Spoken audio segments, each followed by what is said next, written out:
Horror कहानियां थी। काला जादू।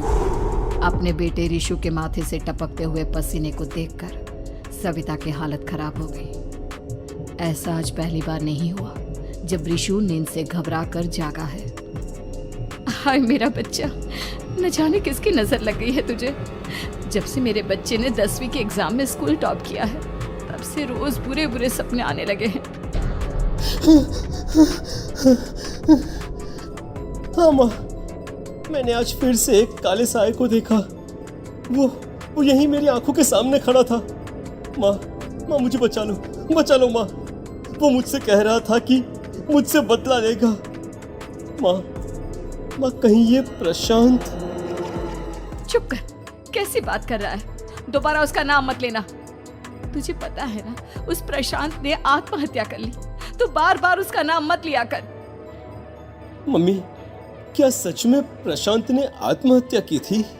चुप कर, बहुत सवाल पूछता है आजकल। और फिर रात के वक्त सविता के पूरे घर में एक अजीब सा काला धुआं छाने लगा। गहरी नींद में सोई सविता की जैसे ही आंख खुली उसका दम घुटने लगा। वो दौड़कर रिशु के रूम की तरफ गई, जहां उसके दरवाजे पर घूमती एक काली परछाई देख वो बुरी तरह से घबरा गई। कौन है वहाँ? कौन है? सामने आओ। ये मैं हूँ, तुम्हारी काली करतूत। और अब मैं तुम्हारे बेटे को ले जाने आया हूँ। नहीं, मेरे बच्चे को छोड़ दो प्लीज। मेरे रिशु को कुछ मत करना। वो परछाई रिशु के कमरे में घुस जाती है। सविता भी उसके पीछे पीछे दौड़ कर जाती है और देखती है कि अब वो साया साफ नजर आ रहा था। वो सर से पैर तक खून में सना हुआ था और उसके शरीर के सारे अंग कटे फटे हैं। क्या चाहिए तुम्हें? तुम जो बोलोगे मैं करूंगी, लेकिन मेरे रिशु को छोड़ दो। उस परछाई ने रिशु को गर्दन से पकड़कर दीवार के सहारे हवा में उछाल दिया। रिशु जोर जोर से चिल्लाने लगा। माँ बचाओ मुझे, बचा लो माँ, ये मुझे मार डालेगा।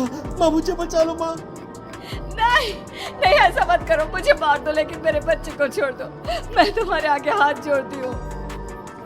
वो परछाई रिशु को जमीन पर गिरा देती है और अचानक वहां से गायब हो जाती है।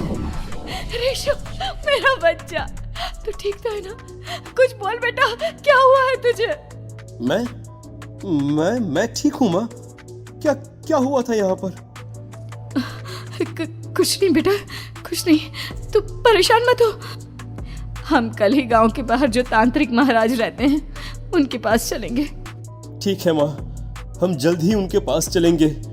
मुझे बहुत डर लग रहा है माँ। ये बार बार मुझे डरावने सपने आना, ये सब हमारे साथ क्यों हो रहा है माँ? अगले दिन सविता अपने बेटे रिशु को लेकर गांव के बाहर तांत्रिक के पास जाती है। जिस जगह पर तांत्रिक रहा करता था वो जगह बहुत डरावनी थी। चारों तरफ कंकाल और खूब भूतियां नजर आ रही थी। गांव से दूर वीराने में उस जगह पर जोर से आंधी चल रही थी। रिशु ने डर कर अपनी माँ का हाथ पकड़ लिया। माँ मुझे बहुत डर लग रहा है। ये कैसी जगह है? देख बेटा, हमारे साथ जो कुछ भी हो रहा है उसका इलाज सिर्फ और सिर्फ ये तांत्रिक महाराज ही बता सकते हैं। अब यही है जो हमें प्रॉब्लम से बाहर निकाल सकते हैं।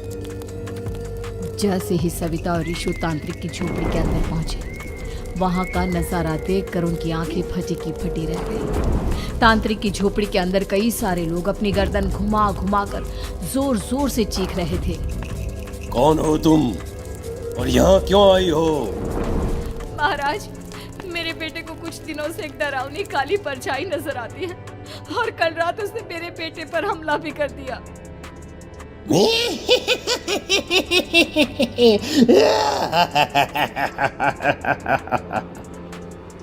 मम्मी हमें यहाँ से चलना चाहिए। ये जगह मुझे ठीक नहीं लगती। नहीं बेटा, ऐसा नहीं कहते। रुक जाओ, 2 मिनट के लिए रुक जाओ। क्या कहा? काली परछाई? तुम्हारे बेटे पर किसी काली परछाई ने हमला किया? हाँ महाराज, वो कह रही थी कि वो मेरे बेटे को कुछ कर देगी, कोई उपाय बताइए महाराज। मेरे बेटे के साथ कुछ गलत नहीं होना चाहिए। तुमने किसी दूसरे के साथ गलत किया है तो तुम्हारे साथ भी गलत होकर ही रहेगा। तुमने किसी की जान ली है, किसी को मार डाला है तुमने। नहीं महाराज, मैंने ऐसा कुछ नहीं किया। मैंने किसी की जान नहीं ली। मुझे कोई उपाय बताइए। लगता है तुम इतनी आसानी से नहीं मानोगी। मैं तुम्हें अभी उस काली परछाई से मिलवा देता हूँ और वही सारा सच तुम्हारे सामने लेकर आएगा।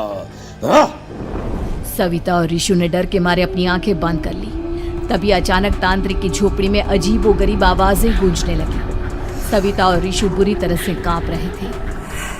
आंखें खोलो और अपने सामने देखो। क्या यही है वो जिससे तुम कल रात को मिली थी? बताओ मुझे। हाँ, इसने कल रात मेरे बेटे के ऊपर हमला किया था। ये उसी लड़के की भटकती हुई आत्मा है जिसे कुछ दिन पहले तुमने मार डाला था। मम्मी ये महाराज क्या कह रहे हैं? क्या सच में आपने किसी की जान ली है, किसी को मार डाला है? अगर हाँ तो बताइए ना मम्मी, किसको मारा है आपने? किसको? तुम्हारी माँ इतनी आसानी से सच नहीं बताएगी बेटा। इसने एक बच्चे की जान ली है। कहीं उसका नाम प्रशांत तो नहीं महाराज? वो मेरा दोस्त है, मेरा मतलब मेरा पड़ोसी है। सही पहचाना। देखा सविता, तुम्हारा खुद का बेटा भी जानता है कि तुमने किसी के प्राणों की बलि चढ़ा दी और इसीलिए अब उसकी बुरी आत्मा तुम्हारे घर में भटकती है।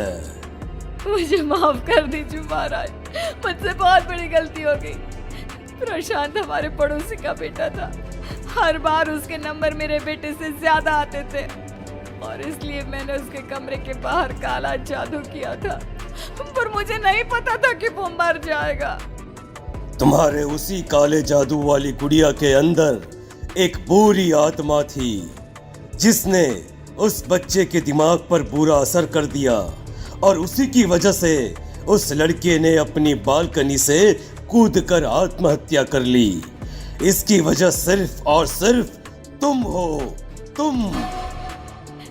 नहीं महाराज, जो कुछ भी हुआ मुझे नहीं पता था कि प्रशांत अपनी जान दे देगा। प्रशांत की आत्मा इस वक्त तुम्हारे सामने खड़ी है, हमसे बात करना चाहती है। बोलो क्या कहना चाहते हो? मैं जीना चाहता था, बड़ा होकर कुछ बनना चाहता था। आपके बेटे से मुझे कोई परेशानी नहीं थी। अरे वो तो मेरा अच्छा दोस्त था।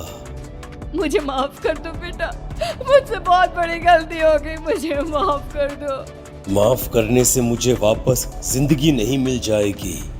मेरे माँ बाप आज भी मेरे लिए रोते हैं। आपने मेरे साथ बहुत गलत किया है, बहुत गलत। और तभी अचानक प्रशांत की आत्मा वहां से गायब हो जाती है। सविता जोर जोर से रोने लगती है। सुन लिया तुमने? ये तुम्हारे अपने ही किए हुए पाप हैं जो इस तरह से तुम्हारे सामने आ रहे हैं। माँ, ये आपने अच्छा नहीं किया। सिर्फ 10th बोर्ड के एग्जाम में मैं टॉप कर पाऊं, इसलिए आपने मेरे दोस्त के ऊपर काला जादू कर दिया। नहीं मम्मी, नहीं, अब हम कभी खुश नहीं रह पाएंगे, कभी नहीं। मेरे दोस्त की आत्मा को कभी शांति नहीं मिलेगी मम्मी, कभी नहीं।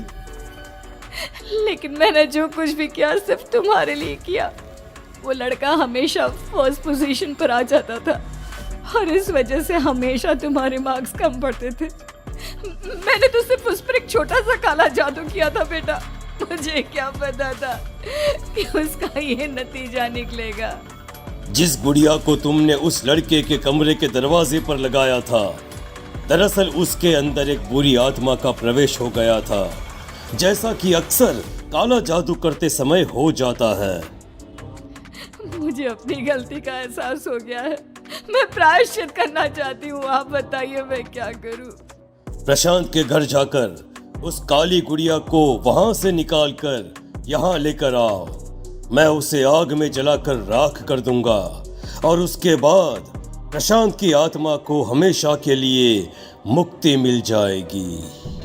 अगली रात सविता चुपचाप अपने पड़ोसी प्रशांत के घर जाती है। प्रशांत के माँ बाप प्रशांत की मौत के बाद उस घर को छोड़कर हमेशा के लिए वहां से चले गए थे। जैसे ही सविता उस घर के अंदर कदम रखती है, उसका सामना अजीबोगरीब हैवानियत से भरी आवाज़ों से होने लगता है। ऐसा लग रहा था जैसे कोई बुरी तरह से चीख रहा हो। सविता जैसे ही प्रशांत के कमरे के बाहर पहुंचती है, वहां पर लटकी हुई गुड़िया के शरीर से खून टपकने लगता है। ये क्या हो रहा है? इस गुड़िया के शरीर से खून क्यों टपक रहा है?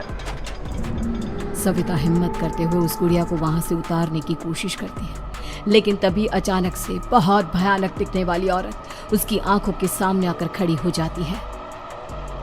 मैं यहाँ से कहीं नहीं जाऊंगी, और अगर तूने मुझे यहाँ से हटाने की कोशिश की तो मार डालूंगी मैं तुझे। नहीं नहीं, मुझे तुम्हें यहाँ से ले जाना ही होगा, नहीं तो मेरा बेटा, उसकी जान को खतरा है। मैं तुम्हें नहीं छोड़ सकती। अगर तुम्हारे अंदर हिम्मत है तो मुझे इस घर से बाहर ले जाकर दिखाओ।